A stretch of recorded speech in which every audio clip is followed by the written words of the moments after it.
Okay, that's good.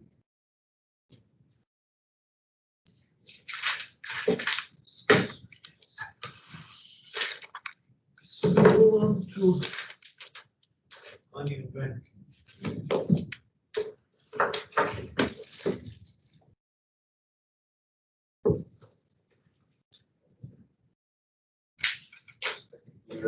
Chapter 7. Mistake. So seemingly there will be some repetition here when it comes to money and some stuff that we already discussed as a part of the problems covered in this class, but we will have to start from ground zero. Assume that we haven't said anything about money thus far, and then start by defining it, describing briefly functions of money, and also say something about the banking business, how it works.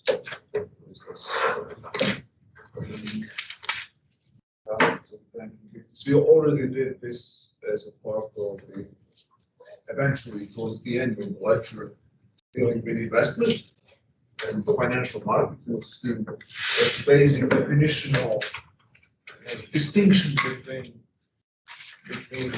stock market and bond market on the one hand in banking business.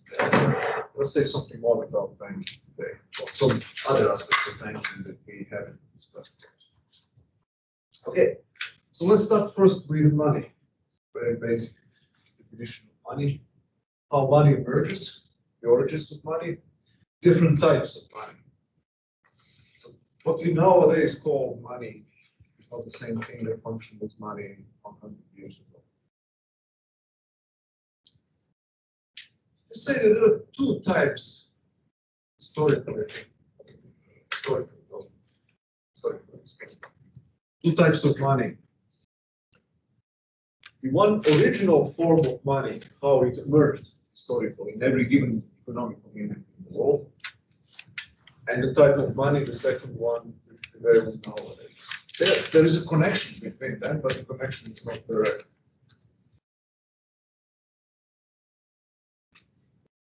So the original type of money is commodity. So the simplest and shortest story about the origins of the money is that money historically represents a commodity that has a consumer value for the given. It's typically the most highly valued commodity. That eventually becomes accepted as a medium of exchange. That's money exists in what we call indirect exchange. Money is an intermediary exchange.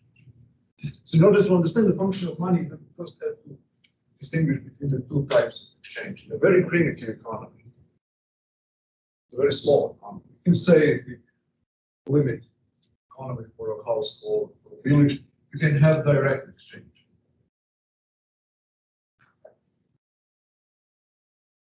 What is direct exchange or barter? That's an exchange in which people trade good for a good. That's why it's called direct. I give you a sack of potato for a hog. By the way, that's the way how exchanges are carried out in many parts of the world. Rural areas, far away parts of some countries, there's not much transport connections with the rest of the country. Barter is a very common form of exchange. Exchanging one thing for another. However, as soon as a given trading community, let's say the economic society, grows beyond the small village or a small local community, sooner or later, a need shows up or something that will serve as an intermediary exchange. Because when you think of it, whenever you have more than 2 or 3 products and more than 10, 15, 20 people, sooner or later you will encounter a problem that it's not so easy to find a partner to trade. So imagine in a modern economy, if you were to face a situation where you would like to sell something and to buy something in exchange, and there was no money. You want to sell your second-hand laptop and to buy whatever, a cell phone. You have to find somebody who has a cell phone of a particular kind. You want to buy and who wants to exchange it for a particular kind of second-hand laptop. Very costly and complicated to find in any relatively complex society, larger number of people, larger number of products, to find a trading partner in the absence of money. So this problem is called in economic theory a double coincidence of bonds.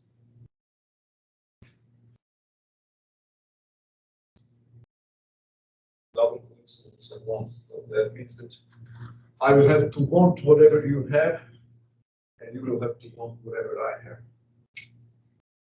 You have to find the person who has the exact type of cell phone that you want, and that person needs to want the exact type of second-hand.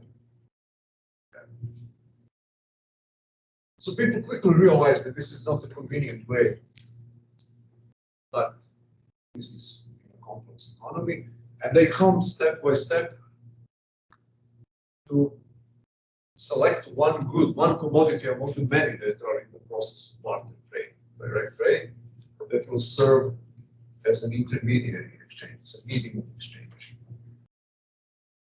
So the medium of exchange is a commodity or a product that everybody wants, that has a high value in that society. That will be selected without anyone's order, just by spontaneous cooperation of people. So then the structure of exchange, when you come up with a medium of exchange, gets more complicated. And now indirect exchange.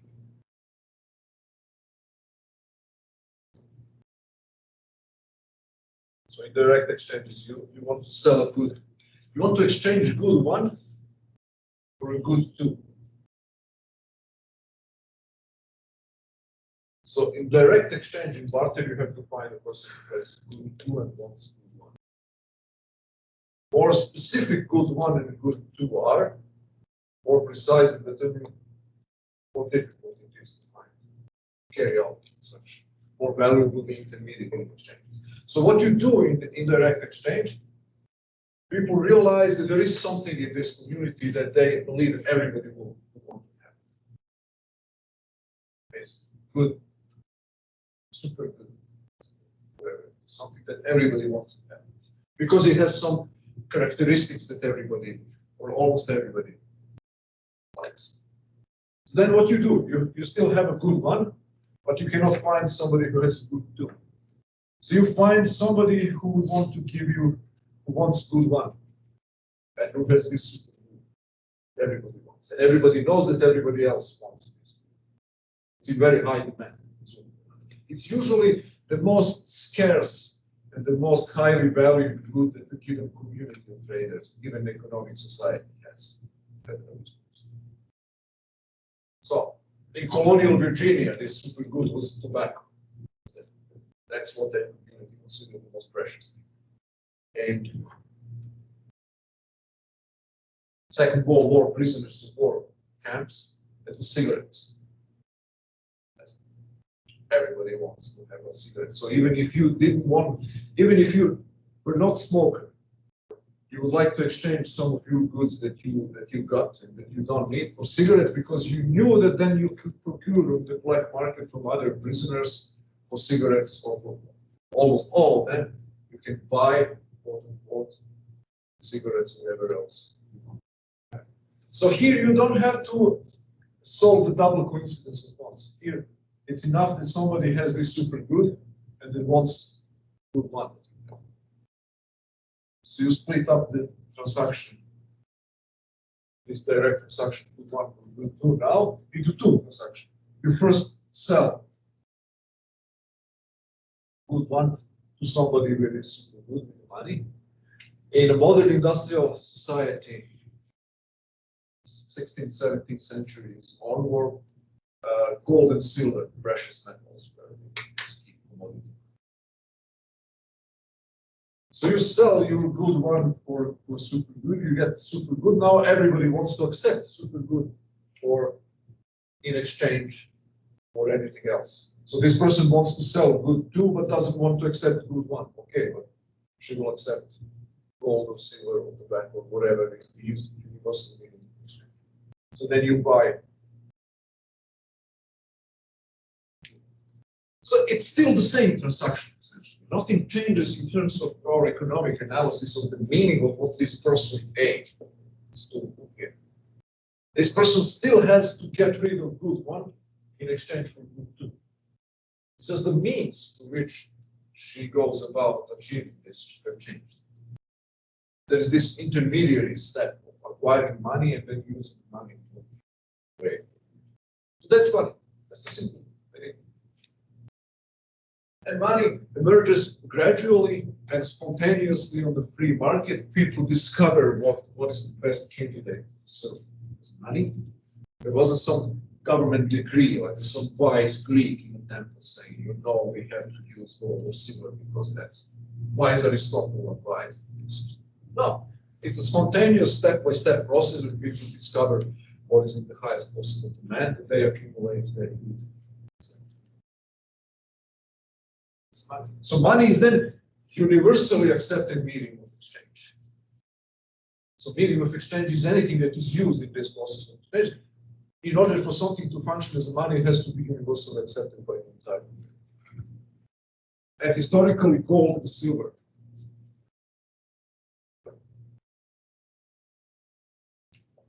were the money in modern industrial civilization.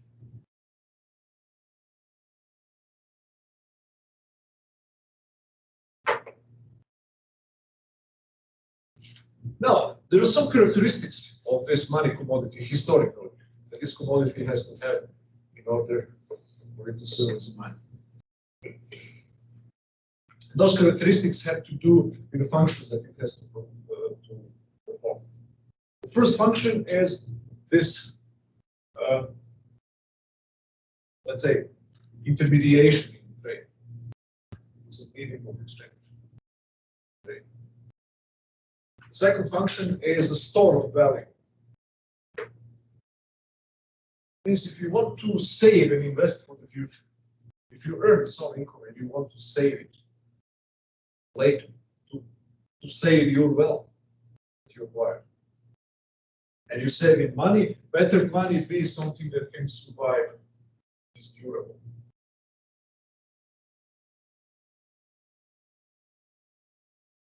So now here you can eliminate like 60, 70, 80% of possible goods in the market as the money. Everything that falls apart, rots, that's not durable. It's very difficult to use in this manner. So it shouldn't shock you that in most modern advanced civilizations, metals typically use as money. And then not every metal, but most of all is silver. And the third function is that money is an instrument of economic calculation. Talk about this. You have to calculate the costs and benefits, profits, and so on. You have to reduce the heterogeneous things like labor, services, and electricity, and rents, and value of raw materials to a common denominator, something that you can compare in the same units, money. So far discovered, which you can calculate comparative values of different things that are heterogeneous, that are different in nature.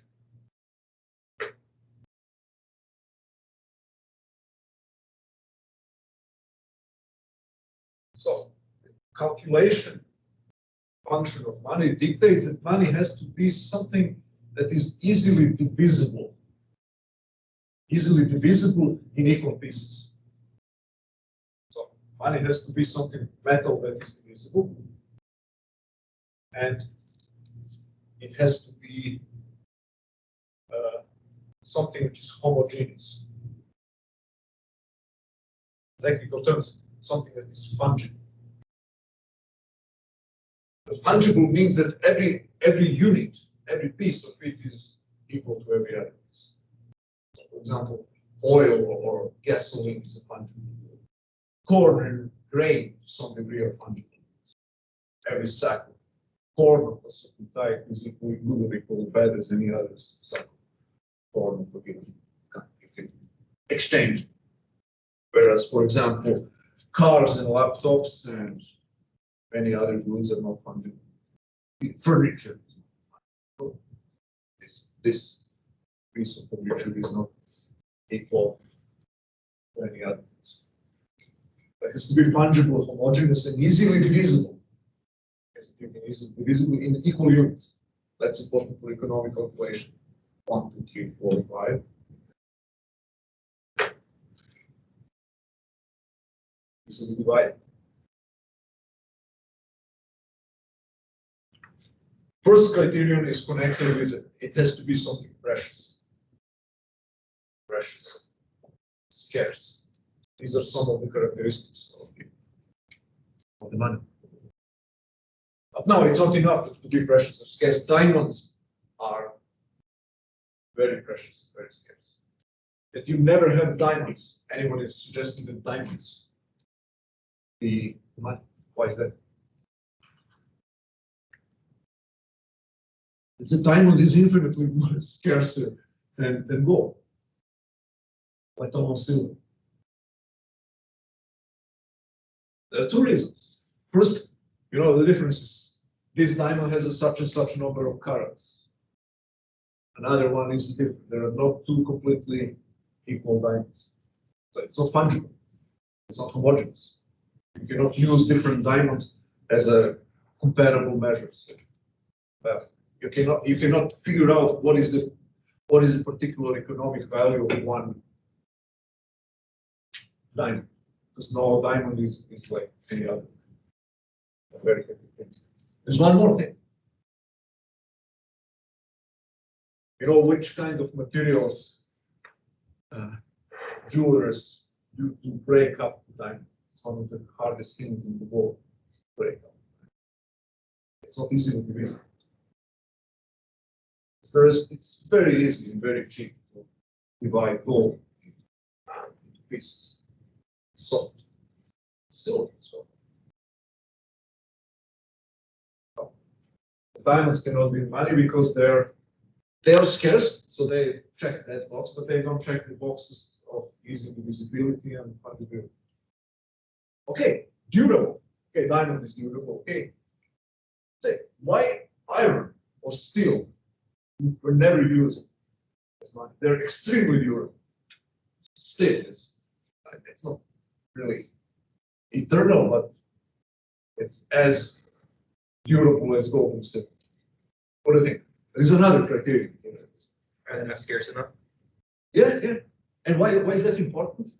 What consequences would that have for traders who would like to use steel in everyday exchanges?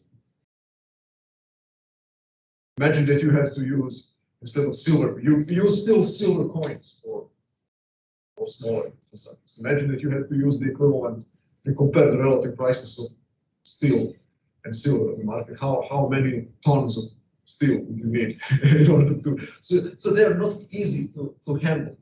So money has to be something adjusted to human scale. It has to be easy to handle by humans. It has to be portable, easy to carry. For the relevant amount of transactions that we perform, money has to be something that is easy for you to get. So it's portability. So then gold and silver are much scarcer, and then they're much easier to use in transactions. Because the relevant quantity of steel that you will have to carry with you in order to perform everyday transactions is acceptable for humans. It's not too heavy. Steel would be extremely heavy. The relevant quantity of steel that you need, it's not scarce enough, so correct.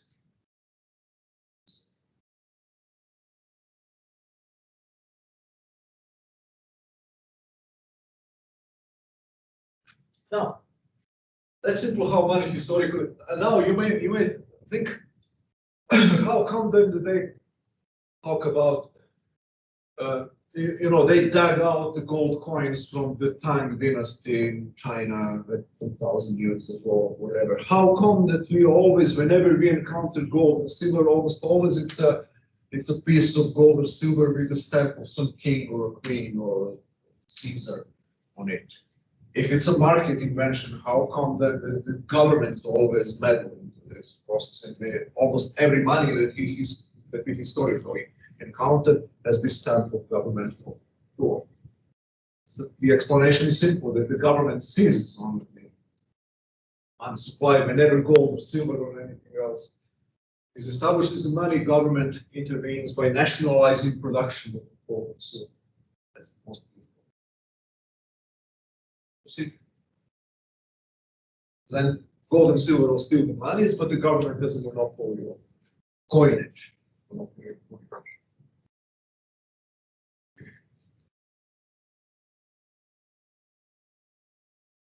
That's like a monopolization of any other market. Market for cars, and imagine that tomorrow the government were to monopolize that market, people would still be buying cars. And you wouldn't say the car market was invented by the government. No, it was invented by the free market that people wanted to use and to produce cars. So government control of money is a subsequent intervention that happened a long time after particular money was established as money. So now, with that in mind, how we get from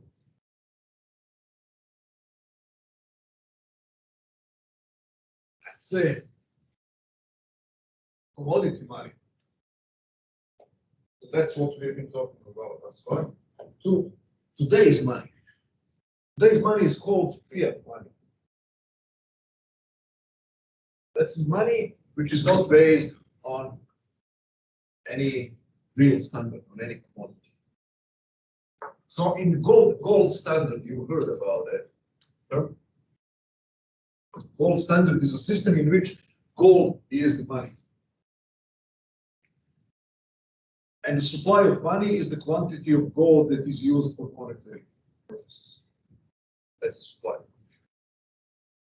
Some small complications that we're going to disregard now. But in principle, quantity of money is quantity of gold. Today's money is called fiat money because it doesn't have any backing of gold or silver or anything. So how we got from here to there? The process was multifaceted and long, but what it boils down to essentially is that initially, the 18th, 19th century, what we nowadays know as monetary units like dollar or yen or lira or earlier on the pound sterling, German mark, now euro. Most of all of those monetary units were just the convenient designations for a given rate of gold or silver. So they didn't have any independent value. Dollar was just a given quantity of silver. So if you find the dollar bills, paper dollar bills from 1931, 1996, some people collect those rare coins, but rare pieces, banknotes, government money bills. You'll find fine print that says this paper bill authorizes its holder to exchange it with the Treasury Department of the United States for such and such quantity of silver. This is just a claim to a given quantity of gold. It wasn't worth anything outside of that relationship. And then the pound sterling, the difference between the dollar and the pound sterling would be that the pound sterling was just a claim to a different quantity of gold and silver. So the exchange rate between the pound and the dollar was a meaningless term, essentially. It was just a convention set up by two governments. And the American government decided that our monetary unit will be 5 grams of gold, and their monetary units will be 7.6 grams of gold. Didn't have any meaning that the exchange rate was fixed because both were just the different quantities of the same thing. Gold. So that was the origin. American silver dollar, how American dollar came to be valued at a given weight of silver originally. Because a certain Bohemian lord or count in the 16th century, early modern Europe, was coining those silver dollars that are known as thalers or thalers in Europe.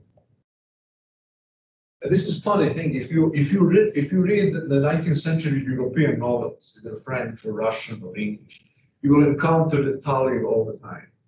Tolstoy or Dostoevsky, he paid 5 thalers for that, and this is in the French. So it's ever present in all countries. It's thaler. It's the D silver coin. You know how the dollar came to be. What is the dollar? No, it's just a thaler. That it spread all over Europe. It reached Spain. The Spaniards brought thaler to Latin America. And English colonists in English America before the independence, well before the independence, in the 17th century, got the first silver thalers from the Spaniards. And the Spanish pronunciation of thaler was dollar. And the original name for what is nowadays and what used to be the American dollar was Spanish dollar. That's how the English settlers in North American colonies called Spanish dollar. And it was known for its high silver content, its high purity and reliability. And that's why everybody liked silver dollar. Why the Spaniards used it, why Russians used it, why English used it, why British colonists in North America. It was not because somebody ordered you need to use this particular type of money. It was because it was in a very high demand, because it was just like any other commodity. It was a good brand. You're gonna buy Nike shoes, or you're gonna buy Coca-Cola soda pop, or you're gonna buy a Dell computer because you already have generations of buyers are buying that, and the quality is predictable and stable. It's a good brand. So Spanish dollar was a good brand, and American colonies, people say the traders and merchants adopted a large scale the silver dollar. And it became ubiquitous in North American colonies, not because the government said you have to use it, but because everybody wanted to use it, because it was a reliable form of money. And step by step, eventually, this connection in a variety of intermediary steps that we don't have time now to go into greater detail. Well, this connection between commodity and the monetary unit was weakened further and further, and eventually it was broken down. The final nail in the coffin was in the 1971 Richard Nixon. It abolished any remote link between gold and American gold. The first significant step was during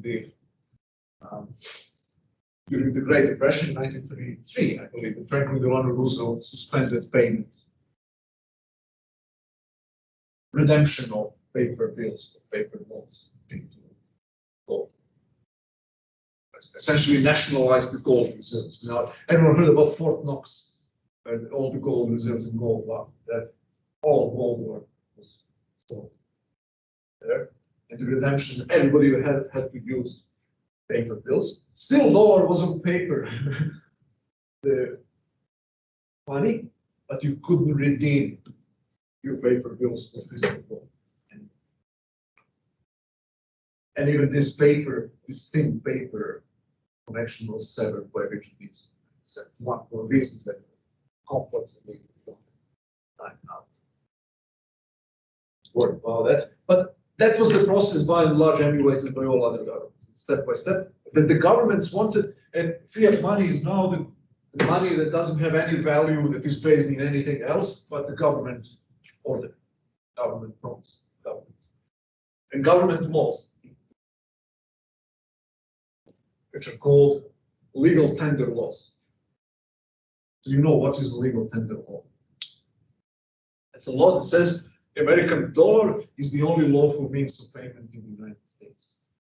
If you and me exchange anything by using anything else but American dollar, we are breaking the law.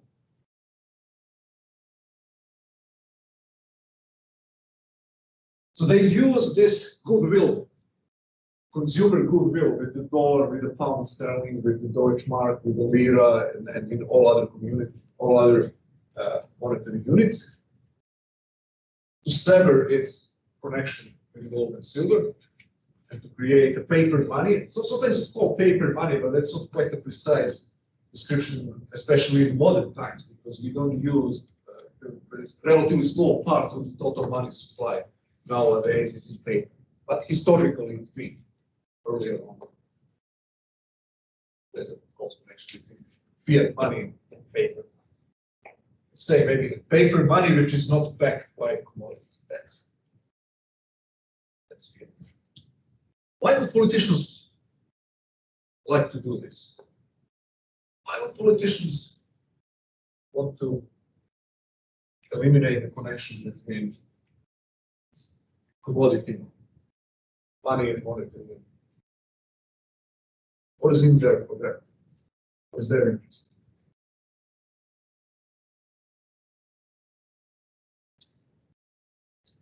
Oh, how the money supply is determined in modern fiat money.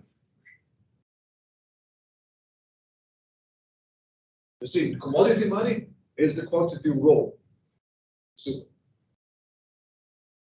So if you want to increase the quantity of money in the community, you have to dig out more physical gold. So increase the supply of commodity money. That's not very convenient because it's very costly. So you have to sacrifice other goods.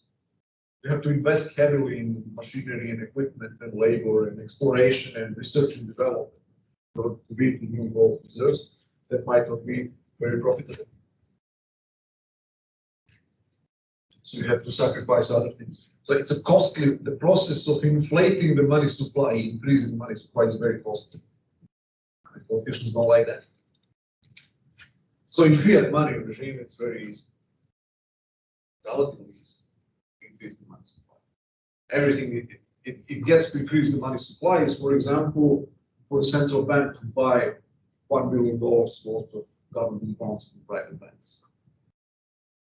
Creates $1 billion of money out of thin air just by crediting the accounts of the commercial bank.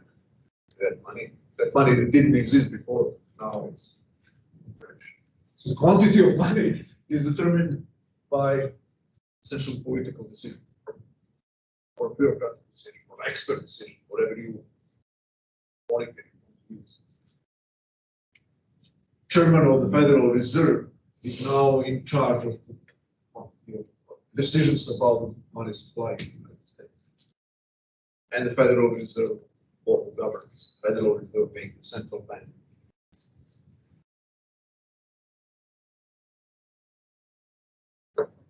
So, can you speculate for a moment? What are the consequences for the political economy of the state, of society as a whole, that the money ceases to be commodity dictated, the value of which and the quantity of which is dictated by the free market, that becomes a paper currency, the quantity of which is decided by the government?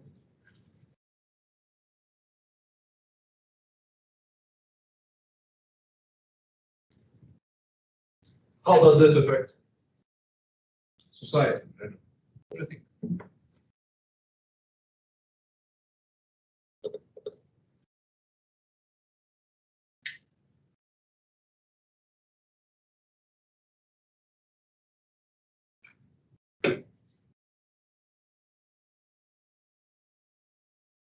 Well, let me ask you this. You heard about the fiscal stimulus that our Congress has passed, $2 trillion. Would it be possible in the gold standard system? Much more difficult.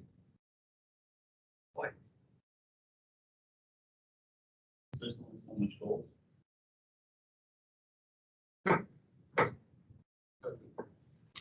You have the ability to monetize that, as what is public debt is. Promises that the government has to fulfill its creditors. We use the central bank pay as part of that. So bringing more money into the system. The goals that that's possible. So it's much more difficult to maintain budget deficits and to maintain high public debt. This is the gold standard. I'll give you one. And also, so inflation. Much more difficult. In the gold standard, inflation is almost excluded. It happens, it can happen in some extraordinary circumstances. For example, when the Spanish Empire discovered huge gold and silver reserves in Peru, Chile, days, Latin America, in the Andes, Incas in South America. Civilization with huge gold and silver mines. They had stolen this and brought to Spain on huge amounts of gold and silver. They had a very large inflation. That was what brought down the Spanish Empire and eventually first propped up the Dutch Republic and later on the English Empire was the demise of the Spanish Empire in the 16th and 17th centuries. So there could be situations like that, but there are very, very rare exceptions. Most common thing to happen under the gold and silver standard is something called secular or long-term deflation.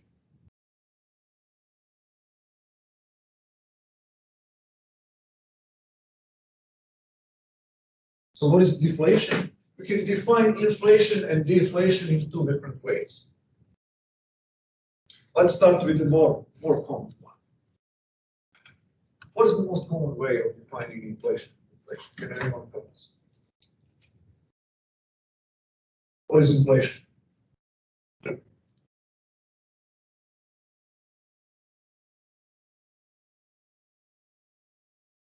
Pretty much how much the value of a dollar increases over a year. Okay, but what happens to the value of the dollar if you have inflation? What happens to the value of the dollar? I guess it decreases. Yeah, it decreases. So, okay, inflation says that is a currency debasement or currency devaluation, currency debasement. That means decrease in value of the dollar. Another way of expressing that is that what happens to the prices of goods and services if the currency depreciates, the value of the dollar goes down? It decreases. So an increase in prices.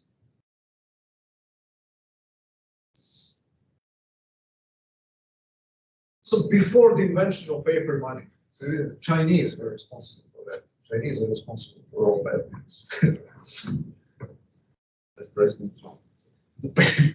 I'm joking, they're not responsible. It's a great invention that allowed us to print books. They invented paper, they invented printing press. Just perfect. I mean, best invention. But one of the pernicious effects of paper printing was that before that it was very difficult and very kind of easy to detect currency debasement. So what a ruler would have to do is to dilute the silver or gold content of the coin. And as soon as this is discovered, that coin would be out of circulation. So it was a very precarious, very risky business, essentially trying to dilute the physical quality of a piece of money. Other people. And this was considered to be almost a mortal sin. Everybody hated that. The currency debasers of currency. What was the term there? Who falsify things. Forgeries. Yeah, the forgery was considered to be a grave sin in Western civilization. So I'll give you just one example. Have you read Dante's Divine Comedy? Great. So it has the 9 circles of hell and all kinds of people in different circles of hell. The 9th circle, the lowest, most horrible circle of hell, there is one Serbian guy, Serbian king Milutin of the 14th century. Why did he end up in the 9th circle of hell? Dante's Divine Comedy.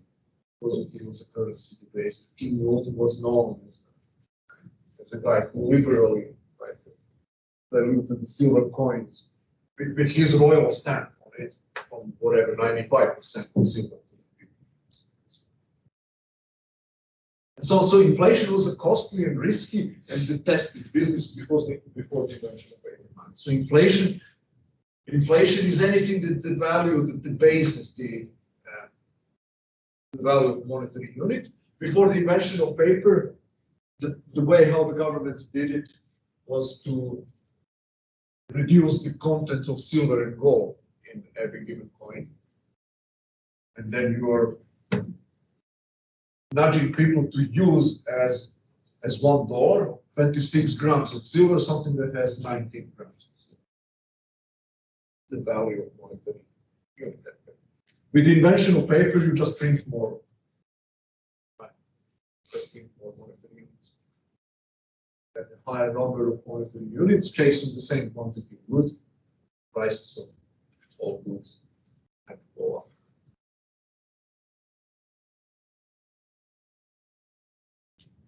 So that's inflation.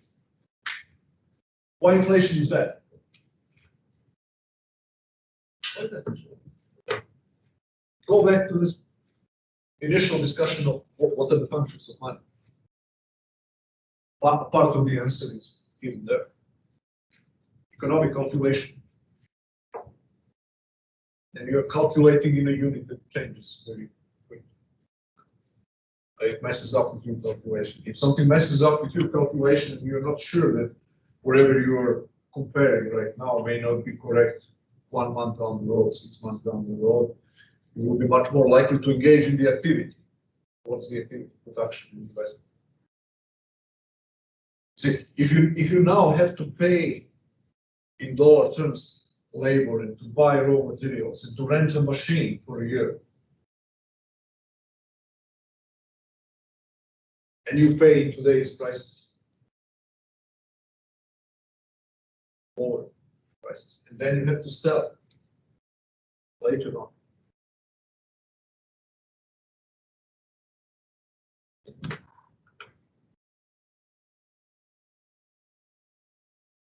In prices that are higher, but purchasing but at a higher of all other prices, you think twice of price whether to do that. Especially if you cannot predict what's going to happen, how large inflation rate will be. So inflation has a propensity or ability to punish its creditors and encourages or rewards spending and borrowing.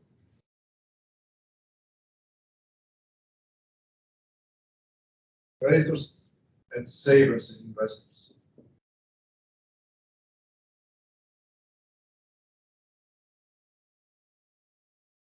Let's say a simple transaction. I lend you $100.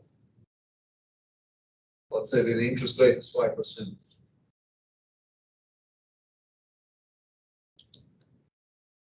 Paying back $105.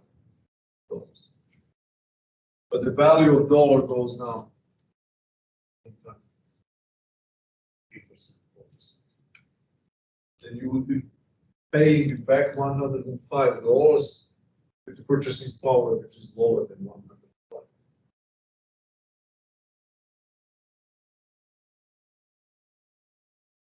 If the prices increase 3%, then the purchasing power of those $105 is 3% lower than the inflation rewards whoever borrows money and punishes whoever lends.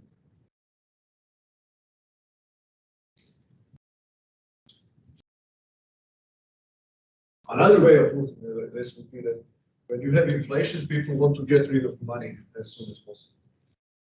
There is an inflationary expectation, the expectation that price level will increase. People want to get rid of money as soon as possible. Because you believe if I receive $100 now, and I expect tomorrow's prices to be higher than today's prices, then the purchasing power of my $100 tomorrow will be lower than today. I will have the ability to buy less in goods and services tomorrow because of higher prices than today. So then higher the inflation rate, greater the incentives to get rid of the money as soon as possible. It's greater the incentives to spend. Which means lower the incentives to save. You want to save money, but eventually the store of value function doesn't have relatively stable value. It's not convenient as a form of saving. Why is that bad? Why a low savings rate is bad?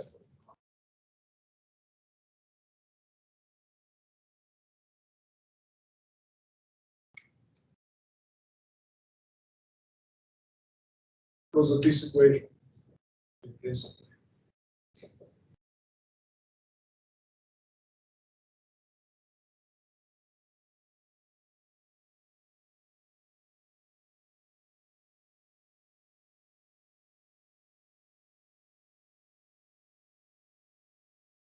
The saving equals investment. Saved money is then reinvested either through the banks or through financial markets. Investment leads to higher production. Higher production leads to greater availability of goods and services. So anything that messes up and interferes with the process of saving, that discourages saving, undermines any increase in the standard of living.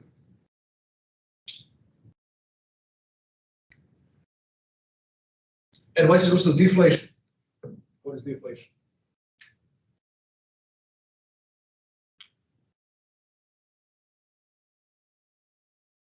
It's a drop in the price level. Under the commodity money, under the gold or silver, deflation is more likely to happen than inflation.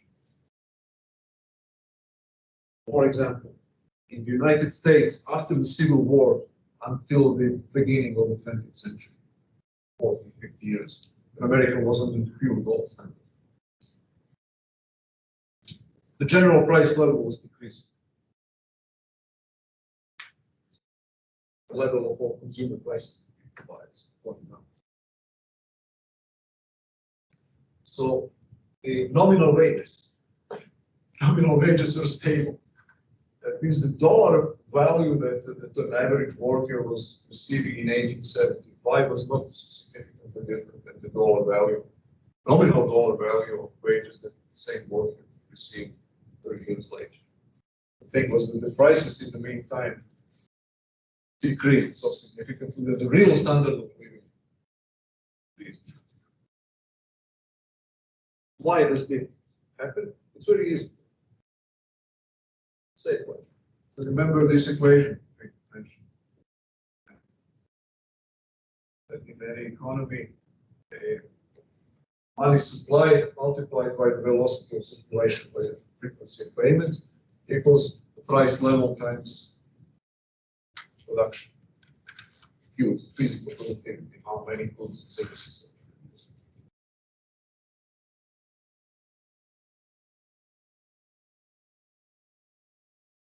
So if you assume that this B is constant, it's not always constant, but in principle, especially in the long run, you can assume that it's constant. It varies from business cycle to business cycle. It slows down during the recession, it speeds up, or it increases during the economic boom. But when you average it out over a period of whatever, 40 years, 50 years, or something, it's relatively stable. So we look now at such a period of 40 years. The Civil War until the Federal Reserve System. It's almost half a century. So if this is constant, and then money supply, you know how quickly gold standard, how quickly gold reserves increased. In this entire period, it's about 2% per year. sometimes even less, between 1% and 2%. It's a costly business to increase the quantity of gold. You know how quickly physical productivity increases. This is a period of industrial revolution, mass production. Remember, Rockefeller, Carnegie, Ford, telegraph, telephone, railroads. As a technological revolution that hugely increased physical productivity. Productivity was increasing by 5%. 3 to 5%. So this physical productivity of the economy was much faster than the rate of increase in the money supply. So then what does this review do?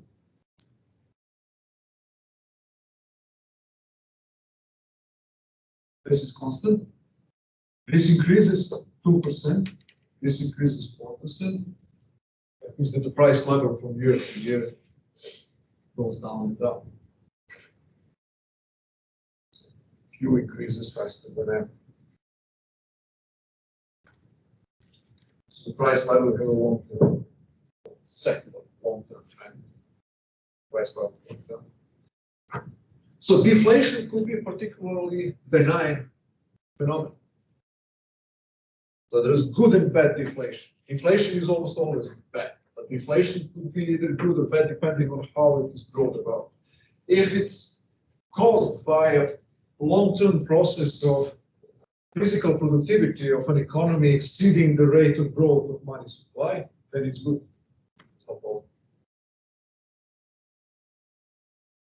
But deflation could be caused in other ways as well. And one of the ways in which deflation is caused is in the short term during the business cycles. The velocity of circulation slows down.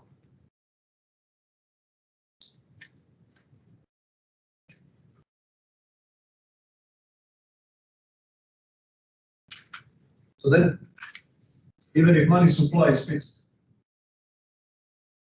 let's say in quantity of goods and services is fixed. If the velocity of circulation goes down,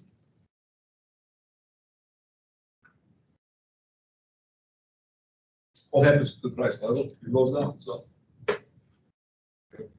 Reduce the numerator, and the denominator remains the same. Your number will go down. Why is that bad? It's bad, or it's considered to be bad. Your textbook writers. There are economists who don't think this is bad. What do you think? What is the problem? Why is this bad? A sudden drop in the price level. So prices were higher, and all of a sudden, because something happens, the people expect a recession to happen, bad economic news, or some shock happens, that the price level starts going down and down because people buy less and less goods and services. Just Gold or start hoarding. yeah, people start hoarding. Okay, why is that bad? No one's investing. No one's investing. Yeah, nobody will invest in the future, so that's one. So you withdraw cash from your bank accounts and from the investment channels into cash balances. You stockpile money as an insurance against your face. So less money invested. But that's in the long run. But in the short run, production process was going on very long time, and people already invested and bought the factors of production. I paid you, you're my workers, I paid you the salaries that were higher than before. My expectation about the future prices, the salaries that I paid to you, and the money that I paid for electricity and for rent and for raw materials and for machines, was based on the expectation that the prices of the final product that we make will be forever 100. Now the price level goes down because everybody's panicking, freaking out that the end of the world is not. What happens now? Selling price goes down. As the profit margin goes down. Because now I pay the cost in a dollar of lower value. See, previous dollar was dollar value. Now this is appreciated dollar. The quantity of money is the same, but the total spending is lower because of the velocity of circulation has gone down. What does that mean? That means that the price level will go down. So then the revenue will go down. Even if I sell the same number of units, lower per unit price will give me lower total revenue. So we know that the profit is the difference between the revenue and cost. Cost is already paid. That's gone. You cannot do anything about it. That's whatever I paid during the last 6 months of 1 year. It seems now like a gigantic miscalculation, like a stupid series of decisions that I make. Counting on prices being 100 per unit, now they're 82. So if the minimum selling price that will make me profit was 90, and I can get only 82 and toast. If I can get 92 or 91, I'm barely above the threshold. So you see the profit rates will go down, the revenue then. If profit rates go down, many firms will go bankrupt. There will be redundancies and unemployment and bankruptcies and all kinds of things. So you see the deflation, if sudden and quick and severe, can cause a recession. That's why it's sometimes called bad recession. Is a short-term bad deflation. Bad deflation. Is a deflation that happens suddenly, and it punishes entrepreneurs who invested at higher prices and now have to cash in at lower prices. It undermines the profitability of the entire industry, undermines its productivity. So it also undermines the savings rate and investment in the future. But more immediate concern is actually it punishes already done.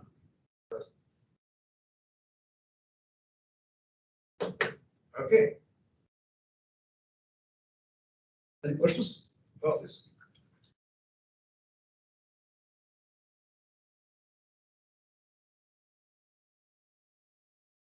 You can remember, you don't have this equation in your book, but it can help you understand what's going on. It's very simple.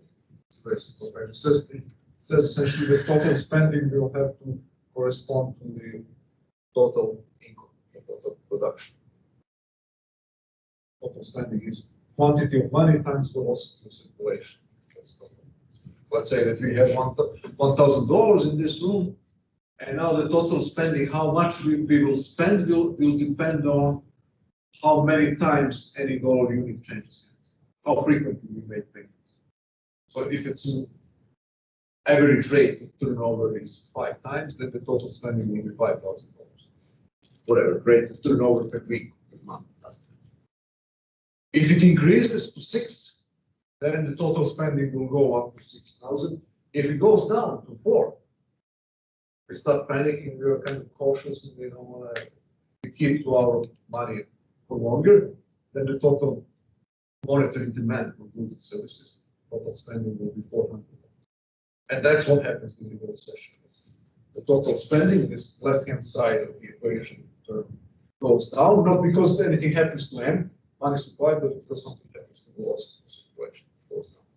Buy stuff less frequently, which means that the total spending will go. And here is prices times production, prices times total value produced out, total supply. Essentially says that the total demand in the economy as a whole has to correspond to total supply. And then when you analyze it mathematically, here you can make sense of inflation. Typically, what inflation does is increases the money supply. And what inflation does typically is either increases quantity of goods and services faster than money supply. That's good deflation, quote unquote good. Or velocity of circulation goes down while quantity of goods and services is fixed in the short term. Okay? You cannot produce anything in 1 week, so Q is fixed. Money supply doesn't change, but the price level goes down. That's bad deflation. The price level goes down because of the velocity of circulation. Few more concluding thoughts about the banking system. We talked about that already. So I'll just summarize it very briefly. The banking is just the financial system, one of the systems of financial intermediation, in which lenders and borrowers, creditors, and debtors are connected. On the market, banks reduce the transaction costs, finding your partner. The market in which people make exchanges, here is the time market, is the money, the present money, or the present income against the claims of future income. As the market, banks are intermediaries here. Banks provide services two ways. To lenders, banks provide assurances of creditworthiness to their borrowers. That's a positive cost at everybody. Even if you find the borrower, you have to research and you have to make sure, and you have to take a risk whether this particular borrower is a good risk or not. What is the default risk? What is the likelihood that the person will not pay back? So banks eliminate those costs for individual lenders and provide a service and I'm going to counter that. The second service that they provide to lenders is to reduce the cost of finding out about borrowers. Or you might have some money, but you may not know about the existence of other person. And vice versa for borrowers, they provide a service of connecting them with lenders. You're an entrepreneur who has a genius idea about something that you want to do and it requires some amount of upfront money to be paid and you don't have the money, the bank is here to reduce your cost of searching for somebody who would like to lend you the money. So that one of the sources of income for the banks is actually cashing in or charging, ideally, for those services of connecting lenders and borrowers, and reducing then the transaction costs of getting out. But the main source of income for the banks is, did I talk about this last time when we discussed financial markets? What is the main business model of the banks? How they earn money.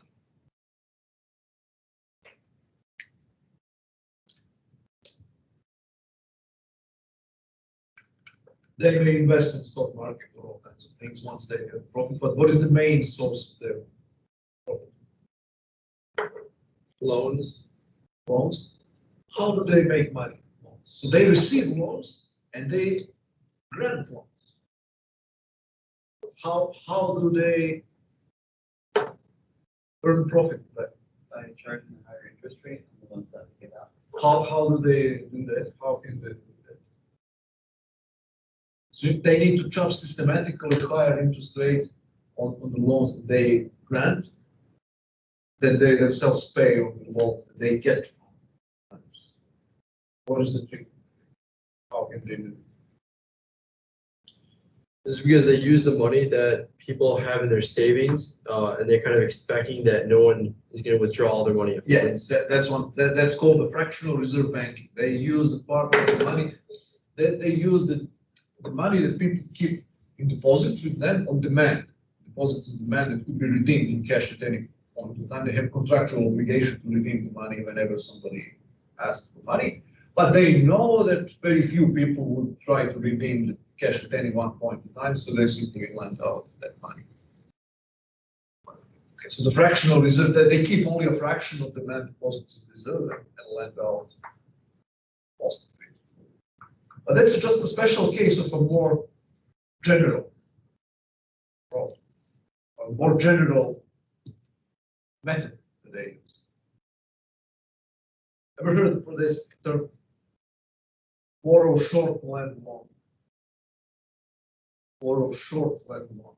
Well, what does that mean? Try to make the time structure of your debt as short as possible, which means that you borrow from lenders, from creditors, from clients as short time period as possible and try to make the loans for as long a period of time as possible. Why would that allow you to earn money? This spread. It's called sometimes, but people who like this, they call it maturity transformation. Maturity is a time period after which you have to pay the loan back. If I give you a loan of 6 months, you have to pay after 6 months. 6 months is the maturity of the loan. So they transform the maturity of the loans that they get into much longer maturities that of the loans that they grant. Or people who don't like this, they say maturity mismatch. They mismatch the maturities of their own debt with the maturity of their own assets, the loans that they're owed. Why is that the case? Why would they want to do that? Remember, time preference. What is the time preference? Present dollar is always worth more than the future dollar. Longer the time period of maturity, greater the premium, higher the interest rate. That's the reason. You pay lower interest rates, all other things being equal, you pay lower interest rate on a short-term loan than the interest rate that will be paid to you on a longer maturity, longer time. And now, from that point of view, maturity mismatching is maturity mismatching. The fractional reserve banking is just one example of maturity mismatching. So what is the loan that you receive? It's a demand deposit. What is maturity of a demand deposit? 0. You're entitled to withdraw money whenever you want. What is the maturity of a loan, whatever it is? Greater than 0. So, and fractional reserve banking is just one example. What they do typically is not only fractional reserve banking, that you have demand deposits and then you transform them into loans. That's one pair of shoes. But another one is that you get $1 million of loans that you will have to pay back in 3 months. And you create against those, against them, you create your own loans for 12 months. So the interest rate that you pay your creditors is 2%, interest rate that you get is 6%.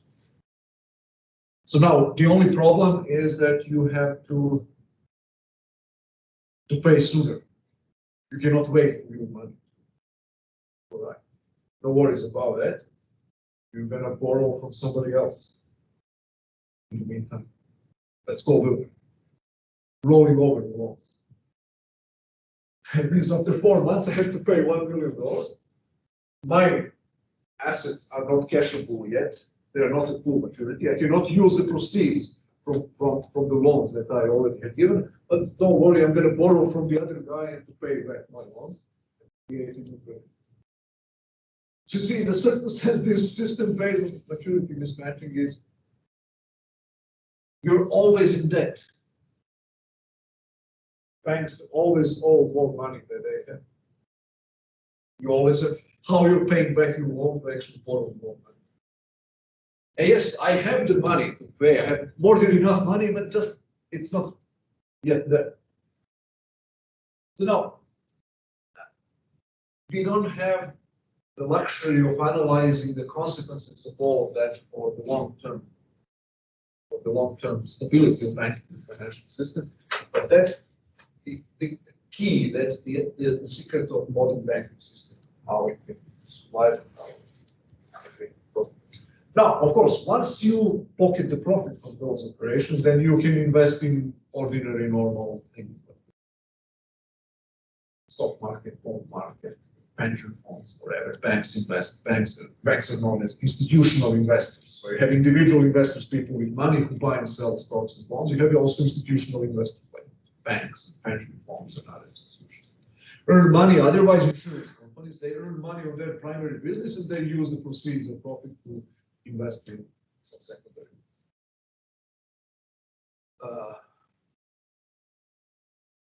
king. All stuff, right? So I think that all of the rest that you have about the fractional reserve banking that I talked about that already. You know, this history of banking, you're familiar with that. Banking eventually started as a, we have maybe 2 or 3 minutes, just literally two sentences. That the origins of the fractional reserve banking, that's one interesting story. The original bankers in early modern period were goldsmiths. People who were goldsmiths. And the first banks were actually just the warehouses for gold. They were offering services for their offered warehouse services.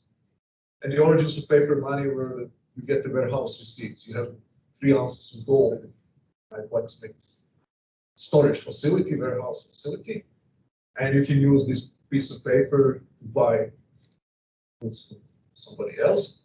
If I'm in good standing with the community, my paper banknote will be as good as gold because everybody believes if I write down that person Smith or Johnson Robinson has 3 ounces of gold with me, they believe because I have a good reputation among the business community, they will accept a piece of paper from me, and then they may transfer. They would believe that once they receive this paper, that they will have the ability to cash in to get physical gold. So the origins of this process was that once the goldsmiths realized that you can print more paper certificates for gold than you have physical gold in your vaults. Exactly because of this problem that not everybody would want to withdraw their cash, their gold at the same time. And they decided that you can print more paper certificates and earn much more money, create much more credit that way, that you can get away with that because not everybody will want to withdraw physical gold. Okay. This being said, we are already out of time. Any final questions? You will have the homework assignment for these last 2 chapters on Sunday. That one. Okay, see you all then next Tuesday. Have a great week.